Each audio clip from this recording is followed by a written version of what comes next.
And I was saying Netflix has been quite good to you because also that's the company that brought Arrested Development back. Mm-hmm. Was that something that was a surprise when that happened? Obviously, people had talked about it ever since it ended. But was it like a pleasant... When it became official, that was a surprise because people had been talking about it and the rumors had been out there. And I knew that Mitch was talking to Netflix. And I know Ted Sarandos from Netflix. We go way, way, way back before it was what it is now and when it was just, distributing DVDs. I mean, way, way, way back. And he's great. He's just such an awesome, down-to-earth, real guy. And it's really satisfying to work for good people and decent businesses, decent people, no bullshit, no ego, a really pleasant experience, which hopefully all of them should be. And of course they're not, because you get people who have egos, who they care about money. They don't care about art. They're not fans of anything really, except for money. So it's really nice to be able to work with people like that, And was it nice getting back into Tobias's head? It was a little frustrating that I didn't have the opportunity to interact with a lot of the other folks in the way that I used to, where it was more traditional show, and Tobias, like a lot of people, would weave in and out. And my story in that season 4 really, I had, I think, one day I spent I had one quick scene with Will. I had no scenes with Michael, one quick scene with Tony, couple quick ones with Alia, and none with Jeffrey. I mean, outside of there were 2 family scenes, which we shot, and that was really fun and exciting. But a lot of the stuff I did was outside of that, so that was a little disappointing. But that's literally the only negative thing I could say. I mean, it was the structure was unusual for that series, wasn't it? Yeah, but it made sense because of one, the Netflix model, and two, the availability of people. It was really when you're doing a series, you're contractual. That's what everybody's focused on, and Arrested became second or third position for a lot of people. I mean, Jason's making movies now, Michael's huge, and various people getting everybody together was exceedingly difficult, and half of not half, but a third of the actors don't live in LA, live far away. Right. Tony was doing Veep in Baltimore. Myself, Jessica, and Jeffrey live in New York. I think Michael Cera was starting to base himself out of New York. I mean, there were a lot of people. It was really scattered and pretty crazy, and so that was quite difficult, and that dictated in part why it was the way it was. Why do you think Tobias is such a popular character? I mean, what Mitch writes, and Mitch and Jim and the writers, it's really clever. He's just this side of really stupid, and he's you take any of the Bluths or the Funke's out of that situation and put them in any other situation, and they're absurd. They're ridiculous. They can only function in and amongst each other, except for Michael Bluth, basically.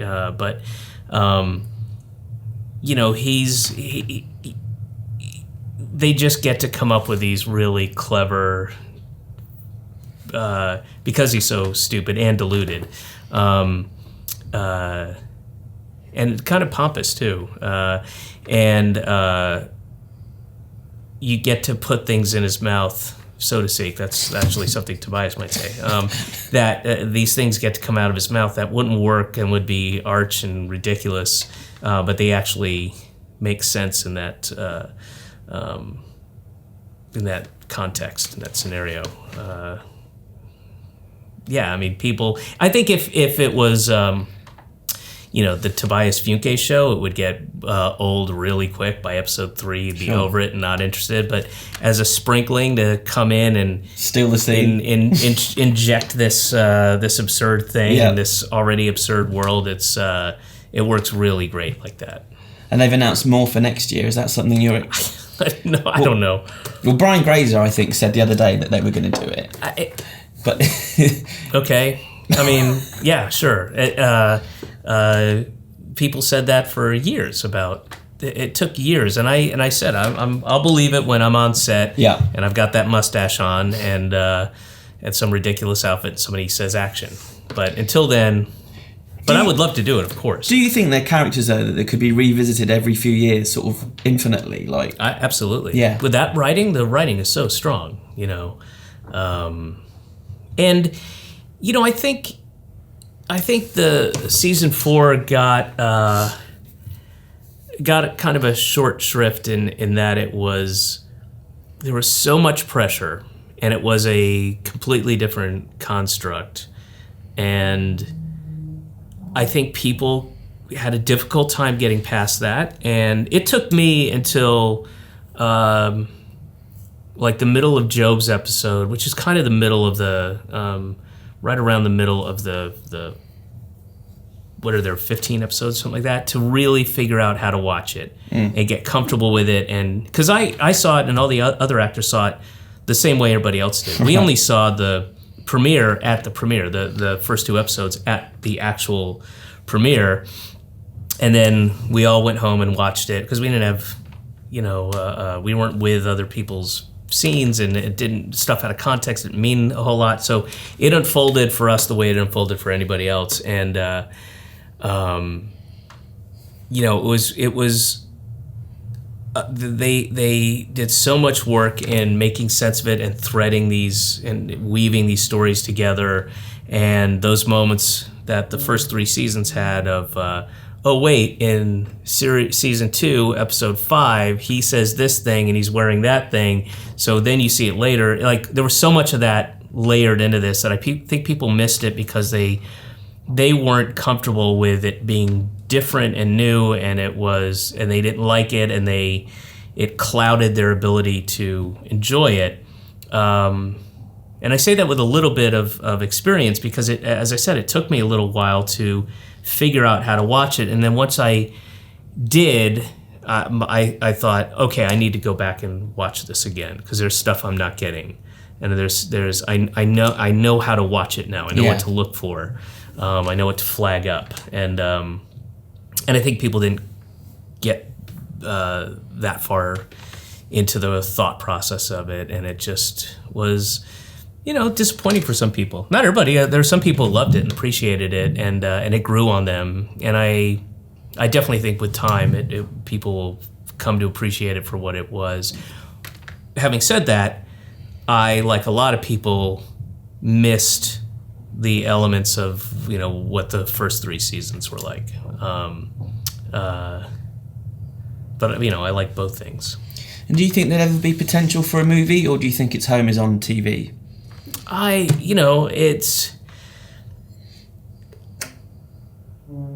if anything, if any of these projects like Entourage or whatever that are TV shows that get turned into a movie, Veronica Mars, whatever, if anything can, I have 100% confidence in Mitch and Jim and those guys to pull it off. I mean, they're nothing short of genius, and I believe that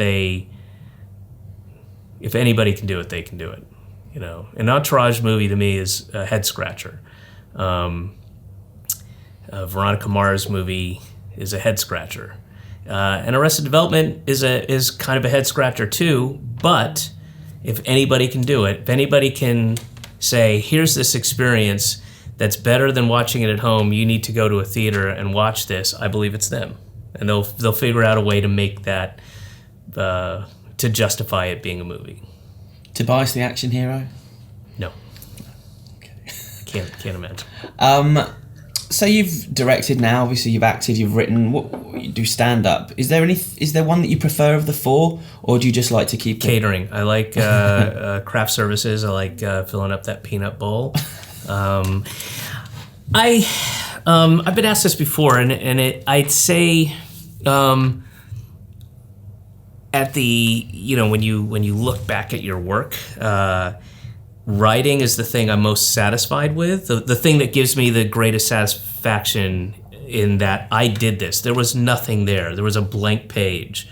And I know how difficult it is to write, things that are not just merely let's throw every joke on the wall and see what sticks kind of scenario, but actually write a story, make sense, have the dialogue seem real, have characters who don't sound similar to other characters, and I know how hard it is, and to this idea that there was no idea there, and then you came up with this whole thing.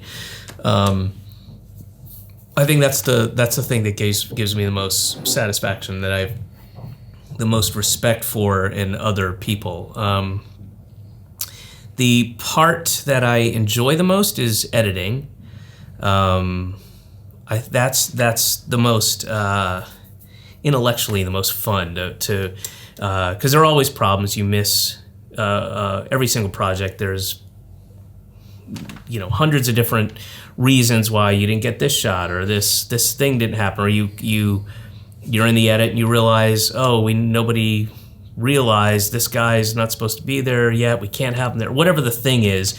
And you have to figure out a big problem. There's not one project I've ever done that didn't have that.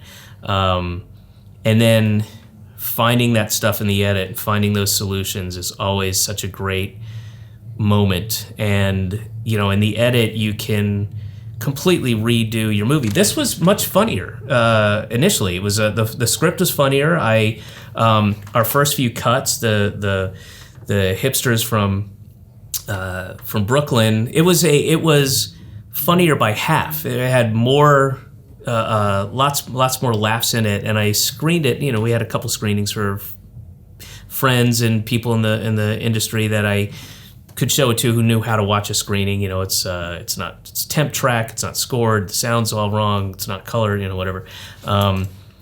And the biggest overall note I got from comic writers and filmmakers, and they agree. And it was shocking, but they were right. And it was hard to take, but they were right. Was this thing is too funny. You've got this other really cool story that you're burying in the comedy, and the tone seems off. And so the editor and I went back and we took a lot of the comedy out. We made a bigger balance between Caitlin's story.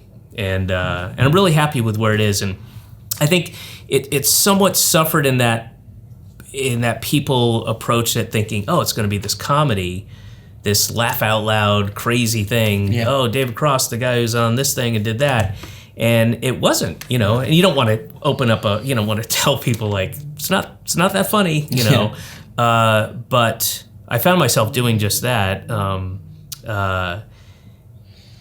Because a lot of the criticism of it wasn't that funny, but it's not supposed to be that funny. I mean, the funny stuff is supposed to be funny, but we went out and took out quite a bit. There are whole scenes that I fought against myself. My gut knew that they had to go, but I was just trying to cram them in there. These scenes at the diner that because the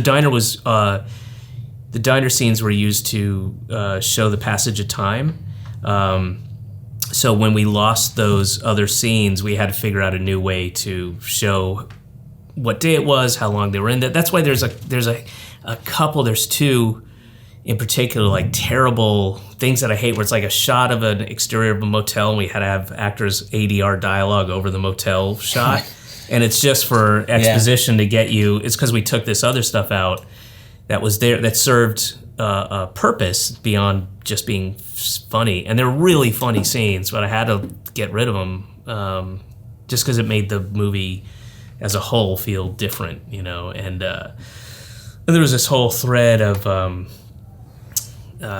this story that had a payoff only in this thing that we wrote and we shot and fully intended to do after the credits, like kind of a where are they now? But because the movie kind of shifted in editing, we had to take all that stuff out because it made it too silly. And so you lose kind of a payoff to a thing where Donovan and Maddie can't have a kid and you don't know why. And the reason was going to be because, you know, you're sitting there going, well, wait, is he gay? He's gay, right? What's going on here? And but the payoff was that they refused to have a child until same-sex marriage was legally, recognized in the United States. That's the reason why they couldn't have a kid, which is something that Charlize Theron said, which I was like, what? That is, or she wouldn't get married. Sorry, she wouldn't get married until same-sex marriage was legally, federally recognized. Yeah. Like, that's wow, a good that excuse. is That's a good excuse to use. That's a clever. That'll keep you going for a while. Have you got any plans to direct a movie anytime soon? I have 2 scripts that I'm working on. One is much further along, and the other is not as far along. And they would both be for me to direct. It's easy to direct something I wrote because it's all up here, and I know what I want, and know what I need to get it, and what is and isn't a waste of time. Who knows when I'll get to that. I have, when I'm done with Todd and Margaret, which will be late August, I have another pending project for a TV show shot here, or in Bristol actually, and if that doesn't go, then I'll finish the movie script, but also I'll work on a stand-up tour, which I've been so busy I haven't been able to really concentrate on, and I'm not good at multitasking. I can't. I need to focus, and then so I would just focus on that, get that tour together, make it different than the last couple tours, and make it tighter. No more fucking 2.5 hour shows, self-indulgent bullshit like that. Just tight, show, go out, do that, and that. Does this mean you don't have any time to play video games? I do play video games. It's my probably the greatest guilty pleasure I have. I try to justify it like I'm working on my hand-eye coordination, Mom. But I also don't finish that many anymore. I used to really, not that I was a completist and had to do every side mission and pick up every flag and coin and whatever, but I found myself less and less giving the game less and less time. And I guess it's just part of being older and, playing games since I was a kid, but I know what I like, and if I'm halfway into Call of Duty and I don't care, then I just sort of put it aside and just move on, And you voiced a couple of games. I know 2004 was a big year for you, from what I could see. Halo 2 and GTA. Yep. Is that something you didn't take to, or it was just you had other things going on? Grand Theft Auto, I accosted a guy at some party in like me with you. Yeah, it was in. I was at some New York. I was at like Lit or some place like that, or some like kind of downtown hipster bar. I was pretty fucked up, and somebody said, "Oh, that's I think it was Sam from Rockstar." And I was a huge Grand Theft Auto fan, and I was like, "Oh, I love that. Next time you're doing one, let me know. I'll do a voice. I'll do it for free. I just love that game." Blah blah blah. Just drunkenly, and then we set it up like whatever months later. It's like, yeah, I'm actually in the middle of doing, because I think I knew they were doing San Andreas and had heard about it and read about it. I was like, please, I'd love to be a part. But I couldn't even get through my missions on playing the game, and when the character's meant to be annoying and kind of nasal and giving you shit, and so it was really difficult. I just skipped my missions. I couldn't listen to myself anymore.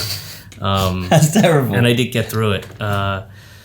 And then Halo was fun. I did some other stuff too. Oh, I did Brutal Legend. Huge Tim Schafer fan. I thought Psychonauts is one of the most underrated games criminally. It's just a really smart, beautiful, cool game. So I met Tim. I think I was really hungover, and but came in and did stuff for Brutal Legend as well, and I think that's it. Yeah. And recently, have you been involved with any game in any way, shape, or form? Maybe you and another comedian I'm thinking of. Yes, you're referring to the pre-interview we had in the hallway as we were walking in. Brian Posehn and I got asked and jumped at the chance of we were flown up to Bellevue, Washington, to do a punch-up on the Ghost character in Destiny about a year ago. And we were both very excited about it. They did not use a single solitary thing we wrote, which is a shame because we wrote some stuff that, we're gamers, and I would imagine somebody somewhere said, we can't inject this levity or humor into it. But it's a shame because I played Destiny quite a bit. I haven't played since I've been over here working on Bob and David, but when it came out, I was way into it, very excited about it. And when you're in hour 20 of that thing, it's like the Ghost is kind of monotone saying this thing. We must get over the ridge. That's the Cabal. We gotta defeat them. Whatever. It's boring as shit. And I speak for myself and Brian, and I know thousands, if not millions, of other gamers who'd be like, yeah, it'd be nice to have a joke or something in there. What do you think the tone? We're gonna fuck with the tone, But it was very exciting to go up there and get paid to play a video game, a year before it came out or whatever it was.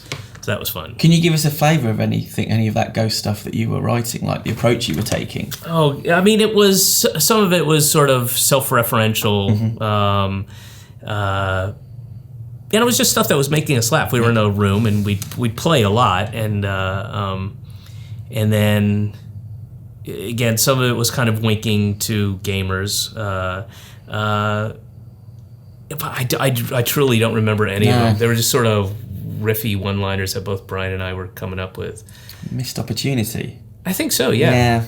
And a lot of them, not just, we're there for a couple days, so we, offered a bunch of stuff up. You find the crate that you got open, like, do something with that, But it was just like, there's a crate, open it, or whatever.